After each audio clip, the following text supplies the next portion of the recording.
अस्सलाम वालेकुम। आज हम न्यू चैप्टर स्टार्ट करेंगे random variable and probability distributions. इसमें जो रैंडम है, रैंडम वर्ड है, ये हमारे पास क्या होता है, अनप्री प्लान मैनर, जिसमें हमने कोई पहले से प्लानिंग ना की हो। ठीक है, रैंडमली चीज़ों को सेलेक्ट करना। ठीक है, तो बोलते हैं रैंडम। और रैंडमनेस भी बोलते हैं। वेरिएबल क्या होता है, चेंज को कहते हैं। ठीक है, अक्सर हम जो कैपिटल लेटर्स हैं वो वेरिएबल के लिए यूज़ करते हैं। Means capital X Y and Z. ठीक है, means X to A to G, कोई भी हम कैपिटल लेटर्स में वेरिएबल को डिनोट कर सकते हैं।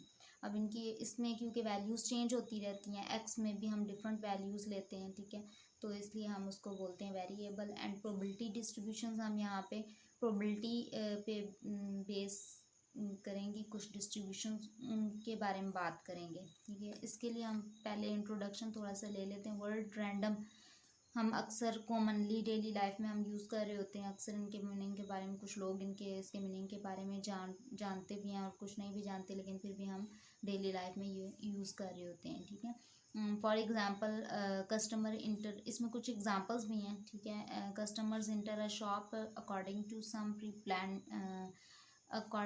Inter a shop not according to some pre plan manner. अभी मैंने आपको बताया था रैंडम क्या है, अनप्री प्लान मैनर को कहते हैं। इसमें मीन्स अगर आप कहीं पे शॉपिंग वगैरह पे जाते हो, तो कोई आपने पहले से प्लानिंग नहीं की होती कि यहाँ से शॉपिंग करनी है। आप जस्ट मार्केट में शॉपिंग करने के लिए जाते हो और रैंडमली कोई भी एक शॉप सेलेक्ट कर लेते हो, वहाँ पे आप जाके चेक करते हो अपने पसंद की चीज़। ठीक है, तो यहाँ पे भी वही बात लिखी हुई है कि ये जो हम कोई भी कस्टमर है वो इंटर होता है अगर किसी शॉप में, तो वो कोई अनप्री प्लान मैनर के थ्रू ही इंटर हो रहा होता है। इसी तरह कुछ और एग्जांपल्स भी हैं। ठीक है, जो रैंडम से रिलेटेड है। जैसे है the vehicle cross the zebra crossing in a random manner, the teacher does not check the notebook of all the students, he checks some of the notebook selected at random. Somebody is intelligent by birth, somebody is healthy by birth, somebody faces an accident on the road, somebody gets an attack of the influenza. All these events occur randomly. ठीक है, जितने भी ये मैंने अभी examples बोली हैं आपको, ये सब रैंडम बेस्ड हैं। ठीक है, इसमें कोई भी हमने पहले से प्लानिंग नहीं की, कोई हमने किसी चीज़ को ऑर्डर में नहीं लिया। ठीक है, रैंडमली सेलेक्ट कर रहे हैं हर चीज़ में। ठीक है, अब हम यहाँ पे जैसे अब अगर स्टैट्स में बात करें तो ज़्यादातर हम क्वीन और डाई की बात कर रहे होते हैं। क्वीन को अगर टॉस करें और डाई को अगर हम थ्रो करें तो इसके जो रिजल्ट्स आ रहे होते हैं वो भी रैंडम मैनर पे आते हैं। हमें नहीं पता कि हम जब कॉइन को टॉस करेंगे तो हमारे पास क्या आएगा, हेड आएगा या टेल आएगा। डाई को थ्रो करेंगे तो हमें नहीं पता कि 1 to 6 जो डॉट्स हैं उनमें से कौन सा डॉट हमें शो होगा। तो ये सब रैंडम बेस्ड एग्जांपल्स हैं।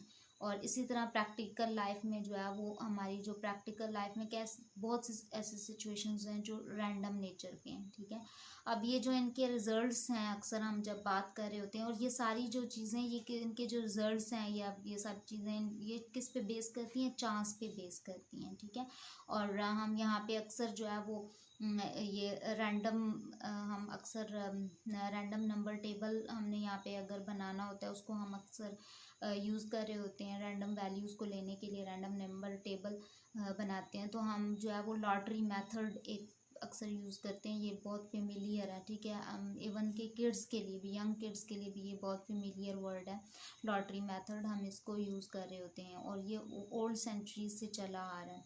तो हम अक्सर जब भी रैंडम सिलेक्शन कर रहे होते हैं किसी भी चीज़ में, ठीक है, रैंडमली कोई चीज़ सेलेक्ट करनी होती है तो हम लॉटरी मेथड यूज़ करते हैं। अक्सर गेम शोज़ में भी लॉटरी मेथड के थ्रू वो प्राइज डिस्ट्रीब्यूट कर रहे होते हैं, तो वो लॉटरी मेथड के थ्रू करते हैं। अब लॉटरी मेथड क्या है, लॉटरी मेथड को हम आगे रीड करेंगे जब हम रैंडम नंबर टेबल को जनरेट करेंगे।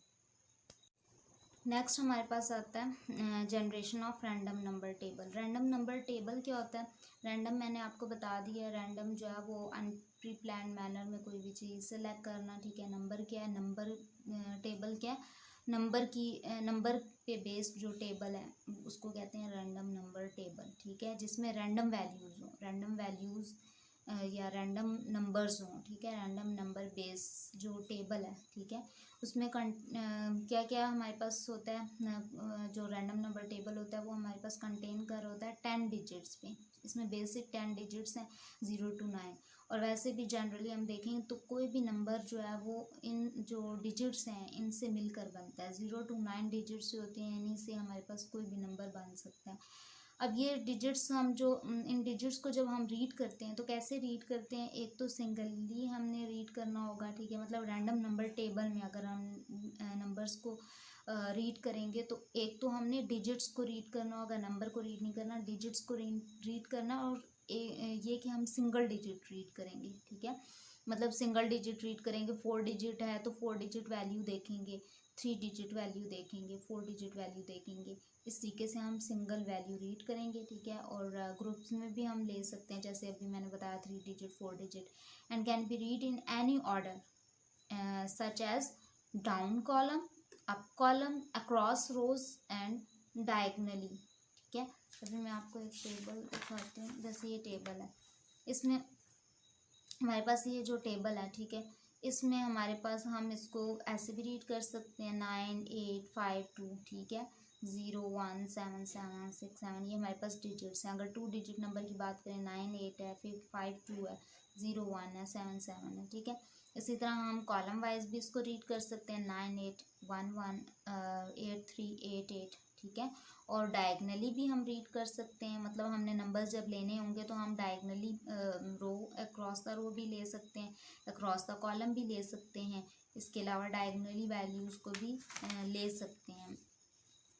और डायगनी एंड डिफरेंट, मतलब आपने अगर स्टार्ट से टेबल के स्टार्ट से वैल्यू लें, स्टार्ट से भी ले सकते हो, एंड वाले कॉलम से लेनी है वहाँ से भी ले सकते हो, मिड से कहीं कॉलम से स्टार्ट करना है वैल्यू को रीड करना या लेना तो वो वहाँ मिड से भी स्टार्ट कर सकते हैं, ठीक है। तो इसमें आप अपनी मर्ज़ी से वैल्यू ले सकते हो, ठीक है। और इसके अलावा and we consider the tables are characterized by two things that make them practically particularly well suited or random sampling। अक्सर हम सैम्पलिंग के जब कर रहे होते हैं तब हमें रैंडम नंबर्स जो टेबल है उसकी ज़रूरत पड़ती है, ठीक है। इसके अलावा हम रैंडम नंबर को जनरेट कैसे करेंगे, रैंडम नंबर को जनरेट हम ऐसे करेंगे कि अगर हम जैसे यहाँ पे लिखा हुआ है, पहले ये बता देती हूँ, random number tables could conceptually be constructed by numbering 10 chips with the digits 0 through 9 and drawing them from a well mixed bowl one at a time, recording the results, replacing the chip, drawing again and so on। अब यहाँ पे उन्होंने ये कहा है कि जैसे हम अगर रैंडम नंबर को खुद से कंस्ट्रक्ट करना चाहते हैं तो हम क्या करेंगे कि एक डिफरेंट चिप्स लेंगे, ठीक है, 10 चिप्स ले लेंगे, ठीक है, क्योंकि हमारे पास डिजिट्स कितने 0 to 9 है, 0 से लेकर 9 तक अगर काउंटिंग करें 10 डिजिट्स बनते हैं, ठीक है। और हर एक चिप पे अलग अलग से चिप की बजाय आप पेपर भी ले सकते हैं, पेपर स्लिप्स, पेपर में से कुछ छोटी छोटी स्लिप्स काट लें, उसमें 0 से लेकर 9 तक आप हर एक चिप पे या हर एक पेपर स्लिप पे आपने अलग अलग डिजिट लिख लेना है। एक पे 0 लिखेंगे, फिर 1 लिखेंगे, फिर 2 लिखेंगे, सेकंड पेपर पे 1 लिख दें, थर्ड पेपर स्लिप पे 2 लिख दें, फिर 3, फिर 4, इसी तरीके से 10 आपने स्लिप्स कंप्लीट करनी है जिसमें डिफरेंट नंबर होना, डिफरेंट डिजिट होना चाहिए, ठीक है। उसके बाद आप क्या करोगे, एक तो उसको वेल मिक्स कोई भी बाउल ले लोगे, उसमें आप डाल सकते हो, हैट ले सकते हो, बाउल ले सकते हो, ठीक है, कोई भी चीज़ लेके उसमें आपने उसको डालना है, ठीक है। और फिर उसको एक बार जो है वो मतलब मिक्स कर लेना है, अच्छे से मिक्स कर लें, शफल कर लें, ठीक है। उसके बाद उसके रिजल्ट्स आपने रिकॉर्ड करने हैं। आप रिजल्ट्स कैसे रिकॉर्ड करेंगे, आप क्या करोगे, उसको पहले अच्छे से शफल करोगे, फिर उसमें से एक पेपर स्लिप चूज़ करोगे, ठीक है, उसके ऊपर कोई भी नंबर लिखा हुआ है तो आप वो लिख दोगे। जैसे फॉर एग्ज़ाम्पल मैं यहाँ पे रैंडम नंबर टेबल अगर बनाती हूँ, ठीक है, मैं चिप में जैसे अगर मैंने कोई चिप या पेपर है उसको मैंने जैसे किसी भी बाउल में डाला है, ठीक है, और बाउल से वो स्लिप अगर मैं निकालती हूँ, ठीक है, सपोज उस पर 9 लिखा हुआ है, मैं लिख दूँगी 9, ठीक है। इसी तरीके से मैं क्या करूँगी, मुझे पूरा रैंडम नंबर टेबल बनाना है। अब बार बार मैं सिर्फ 9, मेरे पास 10 स्लिप्स हैं, मैं क्या करूँगी, उसी स्लिप को वापस फोल्ड करके ज़ाहिर है हम स्लिप्स जब बनाएंगे तो फोल्ड करके रखेंगे, फिर मैं फोल्ड करके अगेन उसमें वापस डाल दूँगी, ठीक है। क्योंकि 10 स्लिप्स है मेरे पास और मैं बार बार नहीं बनाऊँगी, मैं एक ही बार जो बनी हुई है उसी में से मैंने चूज़ करना है, फिर अगेन मिक्स करना है, अगेन उसमें से कोई पिक करूँगी एक नंबर, ठीक है। और उस पे अगर आता है कोई भी एक पेपर स्लिप सेलेक्ट करूँगी और उसमें अगर आता है 7 तो मैं 7 लिख दूँगी, ठीक है। फिर हो सकता है कि नेक्स्ट टाइम में फिर मैं फोल्ड करके फिर अगेन उसको वापस इंटर कर दूँगी बाउल में, फिर अगेन मैं सेलेक्ट करूँगी, उसमें हो सकता है कि 2 आए, फिर हो सकता है 0 आए, तो मैं लिखती जाऊँगी ऐसे। आपने डिजिट की फॉर्म में ही, क्योंकि आपके पास डिजिट्स आएंगे, आपने डिजिट्स की फॉर्म में लिखना है, ठीक है। अब ये भी है कि आप ऐसे कॉलम वाइज भी लिख सकते हो, मैंने कॉलम वाइज मैं डिजिट्स लिख रही हूँ, आप ऐसे भी लिख सकते हो, अगर रो वाइज लिखना चाहो तो रो वाइज भी लिख सकते हो, ठीक है। अब मैं अगर सिंगल डिजिट टेबल बना रही हूँ तो मैं ऐसे करूँगी, मेरे पास 2 आया, फिर 0 हो सकता है, मेरे पास नेक्स्ट टाइम 5 आए, 3 आ सकता है, 2 हो सकता है, मेरे पास 2 आए, ठीक है, मैंने लिख दिया। अब आपके पास पेपर, जितना पेपर है उस पे जितने मतलब नंबर्स आप लिख सकते हो तो वो लिखोगे। जैसे अब सपोज अभी मैं छोटा सा एक टेबल बना रही हूँ, अगर आपका पेपर जैसे ही मतलब फर्स्ट कॉलम कंप्लीट हुआ, मींस पेपर आपका जो पेपर है का पेज है वो कंप्लीट हो गया, फिर आप क्या करोगे, नेक्स्ट जो कॉलम है उसमें लिख लोगे। अगर मैं डबल डिजिट टेबल बनाना है, ठीक है, तो मैं यहाँ पे लिखूंगी। अदरवाइज अगर सिंगल डिजिट टेबल बनाना है तो मैं यहाँ पे नेक्स्ट मतलब फर्स्ट कॉलम कंप्लीट हो गया, मैं सेकंड कॉलम से बाकी वैल्यूज़ लिखना स्टार्ट करूँगी। हो सकता है मेरे पास 1 आ जाए पेपर स्लिप, अगर मैं सेलेक्ट करूँ, ठीक है, 5 आ जाए, 6 आ जाए, 3 आ जाए, 0, 7, 8, 4,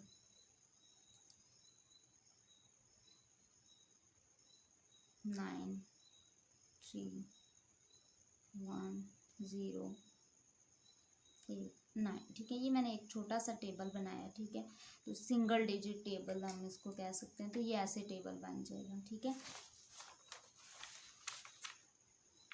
यहाँ पे भी उनका रिप्लेस चिप्स को आपने रिप्लेस करते जाना है, ठीक है, जैसे अभी मैंने बताया, ठीक है, कि आपने जो नंबर आएगा उसको अगेन वापस एंटर करना है, तो फिर उसके बाद फिर सेलेक्ट कर लेना है।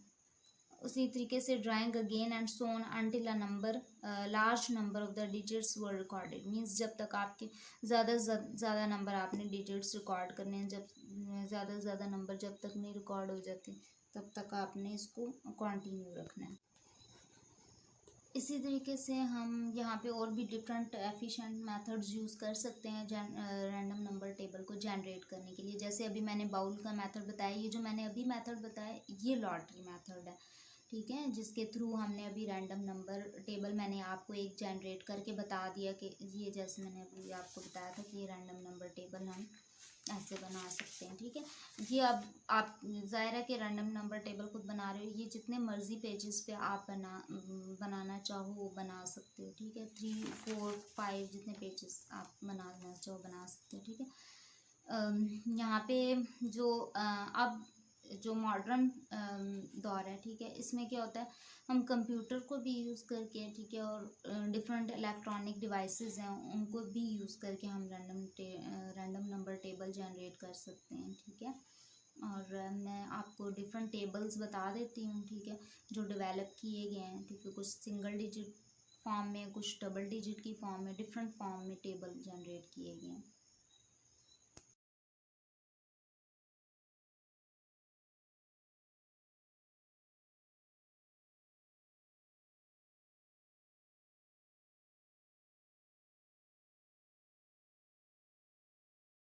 टेबल थे जो मैंने आपको बताए हैं, ठीक है, इस तरीके से इस फॉर्म में आपको टेबल मिलते हैं। मीन्स अपनी बुक में आप देखोगे आपको एक डिफरेंट रैंडम नंबर टेबल मिलेगा, किसी और बुक में देखोगे तो आपको एक डिफरेंट नंबर टेबल मिलेगा। स्टैटिस्टिकल जो आपके पास टेबल होता है, स्टैटिस्टिकल बुक होती है जिसमें डिफरेंट तरह के टेबल होते हैं, उसमें रैंडम नंबर टेबल को देखोगे आपको एक डिफरेंट तरह का टेबल मिलेगा।